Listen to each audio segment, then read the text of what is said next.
Karena gerejanya kebaktiannya bunyi musiknya gini.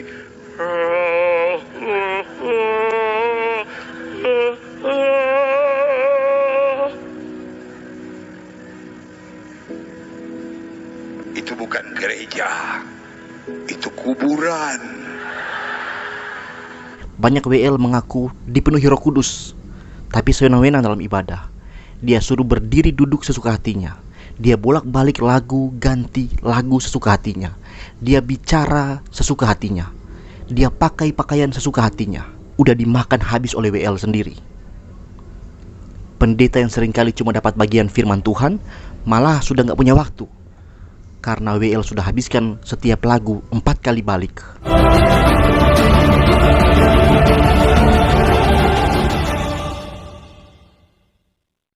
Banyak orang yang ada di reform. Oke, jangan kira hatinya di reform. Hatinya lebih tertarik kepada ajaran yang aneh-aneh. Lalu ke reform, dia kira, oh kalau ke reform tuh sepi. Lagunya kayak pemakaman gitu kan. Ingat, semua lagu yang paling menyentuh hati sebetulnya lagu pemakaman. Lagu yang hura-hura hanya senang sebentar, tapi lagu yang dinyanyikan di pemakaman itu lagu yang sungguh-sungguh menggetarkan setiap hati. Lalu, kalau di gereja reform semuanya lagu pemakaman gitu kan. Kenapa? Karena kurang semangat.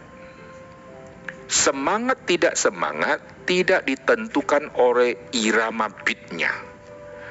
Kalau hati saya sedang patah hati, musik disco pun kuanggap nggak seru, betul nggak? Tapi kalau hatiku lagi seneng, musik yang fals pun enak, saudara. Orang kalau cinta lagi diterima, di sebelah ada orang nyanyi fals, dia menikmati, saudara. Kenapa? Hatinya senang. Waktu kita hadiri satu kebaktian, kita mau menyenangkan apa? Menyenangkan kupingkah? Menyenangkan hati yang sudah terbiasakah? Oh, saya sudah biasa. Kalau ikut kebaktian mestinya begini, saya sudah terbiasa. Maka gereja yang mirip-mirip yang saya terbiasa, itu saya anggap gereja yang sejati. Begitu saya lihat, kok lain. Nadanya kok lain. Maka saya tidak suka. Maka banyak aliran gereja mulai merubah semua. Sampai hari ini, tidak ada yang lolos. Dan reform masih bertahan. Dulu saya dari kecil, saya di Sumatera Utara, tidak pernah saya lihat orang metodis nyanyi angkat tangan. Maka sejak saya lulus SMA, kalau calling, suruh saya angkat tangan. Ini kayak 200 ton. Dari kecil tidak pernah begini, angkat tangan memuji Tuhan begini, tidak pernah, saudara. Sampai SMA lulus tidak pernah seperti ini. Begitu sampai ke Jakarta lihat kebaktian gini-gini angkat tangan. Untuk angkat tangan itu kayak malunya luar biasa, kok aneh nih. Ini sesuatu yang tidak terbiasa. Dulu metodis tidak ada yang pakai band. Sekarang mayoritas hampir semua sudah pakai. Saya pulang ke daerah asal saya, semua sudah pakai. Dulu, enggak boleh. Akhirnya mulai, kita kompromi. Untuk yang kebaktian pagi, yang orang-orang tua kita pakai hip. Yang sore anak muda, kita pakai yang agak bebas. Maka, yang pagi kayak orang yang sedang menuju kuburan. Pujihu menyelamatkanku, pujihu, lama sekali, nggak selesai. Yang sore, cerai. Wah, bagus ya, kita adil ya, anak pemuda dapat wadahnya, yang orang tua dapat wadahnya. Ingat, anak muda kelak akan naik menjadi majelis. Maka setelah itu, rubahlah. Mengerikan. Satu persatu mulai dirubah, beat lagu him mulai dirubah. Tidak ada gereja yang lolos. Satu persatu. Mengerikan. Saya tidak kasih contoh banyak lagi. Sekarang reform mungkin suatu saat juga rubah. Kalau hamba-hamba Tuhannya sudah begitu banyak dan yang pegang kendali sudah tidak kuat, maka reform pun kebobolan. Tapi waktu itu mungkin kita sudah mati. Oleh sebab itu, anak-anak yang sekarang mesti diturunkan semua prinsip-prinsip ibadah yang sejati. Bukan untuk saya yang enak, tetapi untuk apa saya memuji Tuhan? Nadanya yang enak atau teksnya yang penting? Seluruh kitab Mazmur, mayoritas semua itu yang dinyanyikan, nyanyikan. Itu kalau kita lihat, semua adalah teks. Tidak ada not. Berarti nada sama teks lebih penting, nada kurang penting. Sekarang yang ada nadanya penting, teksnya amburadul, tidak masalah. Pokoknya nadanya sudah enak. Ini bahaya. Zaman sudah berubah. Di zaman Alkitab Tuhan kasih teksnya, notnya tidak. Karena teks itu melampaui not. Teks yang membuat iman manusia untuk bertumbuh. Maka Injil dinyanyikan.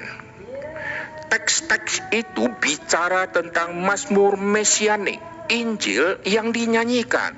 Sekarang nyanyi tidak ada Injilnya, yang ada notnya, nadanya, nangis-nangisnya, lagu yang bisa buat loncat-loncat dan seterusnya. Itu yang dianggap kebaktian. Lalu firman Tuhan kesimpulannya sama melulu. Saudara-saudara, apa yang disampaikan Pendeta Aiter memang benar. Bahkan sudah saya rasakan di gereja saya sendiri.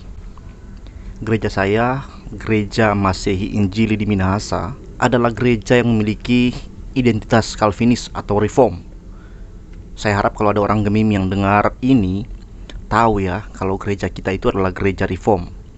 Ya kali nggak tahu, Wikipedia aja tahu Gemim itu Protestan Reformasi Calvinis. Tapi kalau saudara-saudara, khususnya saudara-saudara yang bukan dari Gemim tapi cinta dengan tradisi Reform, kalau saudara-saudara keliling ke seluruh ibadah pemuda remaja di seluruh Gemim, kemungkinan besar saudara-saudara gak akan percaya kalau Gemim itu Reform. Karena saudara akan menemukan cara beribadah yang full lagu-lagu pop rohani, full band, full lompat-lompat, full joget-joget. Tapi coba tanya lagu-lagu kidung jemaat, mungkin banyak yang sudah gak hafal. Bahkan mungkin mereka ogah menyanyikannya karena merasa jadi oma-oma atau opa-opa. Di sisi lain, pemuda remaja yang kalau ibadah itu loncat-loncat, joget-joget, berapi-api, nangis-nangis, coba tanya kepada mereka itu tentang doktrin-doktrin utama Kristen kepada mereka. Jelaskan prinsip keselamatan dalam Kristen. Jelaskan bagaimana rumusan Allah Tritunggal. Jelaskan apa itu Duinatur Kristus. Jelaskan arti pertobatan. Coba tanya tentang apa itu reformasi. Apa itu sola fide, sola gratia, sola scriptura, solus Christus, soli Deo gloria. Coba tanya. Kebanyakan antara mereka mungkin gak mengerti. Mereka gak bisa jawab. Bahkan mungkin banyak di antara para penatua pemuda dan remaja tidak paham itu semua. Memang masuk abad 21 ini kekristenan di seluruh dunia, termasuk di Indonesia, dikejutkan dengan wabah karismatik. Karismatik adalah ajaran yang sangat mengekspresikan pekerjaan Roh Kudus dengan cara yang sangat keliru atau berbeda dengan sebelum-sebelumnya. Seperti Roh Kudus itu bebas, tidak boleh dikekang oleh liturgi, ibadah yang pakai liturgi yang lagunya slow-slow, yang jemaatnya tidak ada ekspresi, itu tidak ada Roh Kudus kata mereka. Nah, wabah ini muncul dan menyebar bukan dengan cara menjadikan gereja baru, tapi membuat gereja lama terpecah-pecah. Karena ajaran ini menyusup ke dalam gereja lewat orang-orang yang polos, yang mudah diajak ikut-ikut KKR, mudah diajak persekutuan kiri kanan, mudah diajak baptis ulang.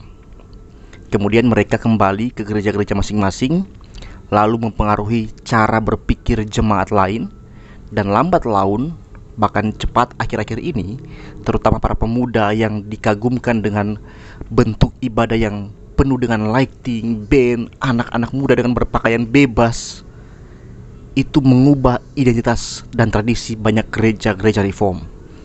Yang tadinya gereja ibadahnya begitu tertib dan teratur, begitu kusuk, tenang, dengan lantunan musik yang sederhana namun megah, kini ibadah menjadi ekspresif, sangat emosional, tapi seringkali tidak rasional. Loncat-loncat, pingsan-pingsan, teriak-teriak, bahkan sampai kejang-kejang kesurupan. Lagu-lagu dinyanyikan dengan tidak hormat. Alat musik menjadi sangat kompleks, hingar-bingar, keributan. Lagu yang diulang-ulang sampai berkali-kali. ketika pulang dari ibadah, yang dibawa bukan pengertian akan firman, tetapi hanya rasa lelah dan candu akan euforia yang meledak-ledak dalam ibadah seperti itu.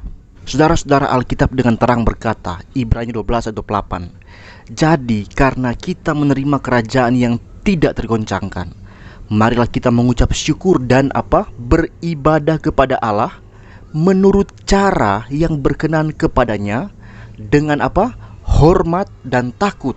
Kita harus beribadah dengan cara yang berkenan kepadanya dan bukan berkenan kepada perasaan kita saja. Banyak orang sekarang gak peduli arti dari sebuah lagu, asal nadanya enak, dinyanyikan, digaskan aja.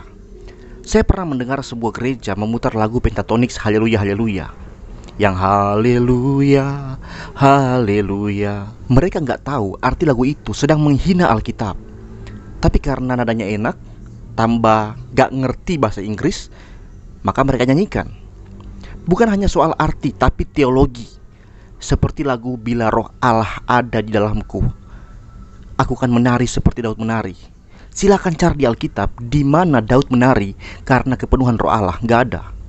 Alkitab mencatat orang-orang yang kepenuhan Roh Allah itu adalah orang-orang yang siap bersaksi dan bahkan mati bagi Kristus, seperti Stefanus contohnya.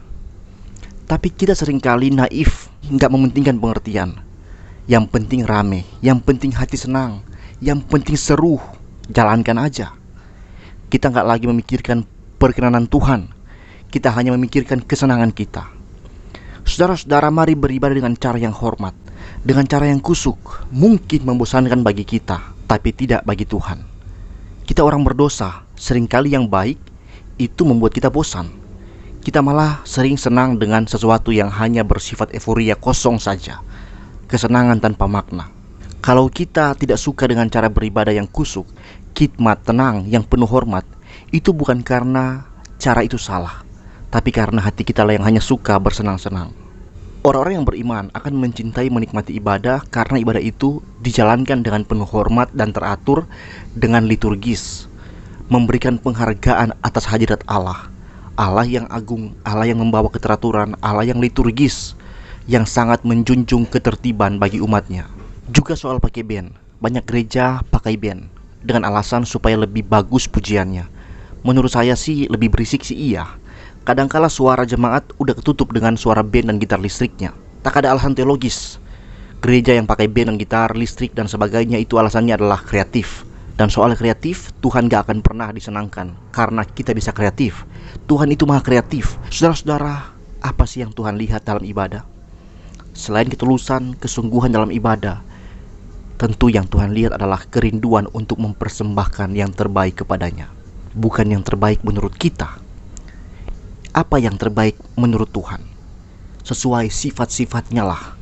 Ibadah yang liturgis dengan lagu-lagu yang syarat akan kebenaran firman-Nya, dengan iringan musik dan nyanyian yang merdu, tidak spontan semata dan asal-asalan, tapi dipersiapkan dengan sangat baik. Itu adalah pemberian yang terbaik. Kita manusia ingin pesta pernikahan, pesta ulang tahun kita dipersiapkan dengan baik, ditata dengan baik, sesuai keinginan kita yang punya pesta. Apa jadinya kalau kita tiba di rumah kita, pesta kita dibuat asal jadi dengan lagu-lagu yang bukan lagu kesukaan kita, dengan tata cara yang sangat tidak jelas? Saudara-saudara, kita adalah gambar Allah. Jangan pernah menggambarkan Tuhan sesuai ingin kita, tapi mari pahami ingin Tuhan dan kita menyesuaikan diri dengan itu. Kalau kita saja ingin segala sesuatu yang berkaitan dengan diri kita harus yang terbaik, demikian juga Allah menuntutnya dari kita. Kecuali kita menyembah Allah yang asal-asalan, yang amburadul, Allah yang suka akan suasana kacau balau, maka wajar kita membuat ibadah sedemikian. Tapi kita menyembah Allah yang membuat tohu wabohu, kacau balau, menjadi teratur. Marilah kita belajar memberikan ibadah yang dipersiapkan dengan baik, dengan liturgi atau tata cara, tata ibadah, agar semua orang tunduk pada tata ibadah itu, bukan tunduk pada perasaan pribadi, apalagi tunduk hanya pada perasaan WL. WL juga harus tunduk pada aturan atau tata ibadah. Roh Kudus bekerja mendatangkan keteraturan, bukan kekacauan, apalagi kesewenang-wenangan. Banyak WL mengaku dipenuhi Roh Kudus, tapi sewenang-wenang dalam ibadah. Dia suruh berdiri duduk sesuka hatinya. Dia bolak-balik lagu, ganti lagu sesuka hatinya. Dia bicara sesuka hatinya. Dia pakai pakaian sesuka hatinya. Kadangkala waktu WL di altar sudah lebih banyak daripada waktu pendeta memberikan firman Tuhan. Pendeta udah gak enak hati mau lama-lama, karena waktu yang lama di ibadah udah dimakan habis oleh WL sendiri. Pendeta yang seringkali cuma dapat bagian firman Tuhan malah sudah gak punya waktu, karena WL sudah habiskan setiap lagu 4 kali balik. Saudara-saudara, Roh Kudus mendorong gereja, hamba-hamba Tuhan, gembala, penatua, para koordinator untuk mempersiapkan, melatih, menata, mengatur sebuah ibadah yang agung, yang mulia, yang teratur, yang berfokus pada firman, berfokus kepada pemberitaan firman Tuhan, dan tentu ibadah yang tidak sewenang-wenang. Ya, saudara-saudara, kiranya video ini menjadi berkat. Tuhan Yesus memberkati. Shalom.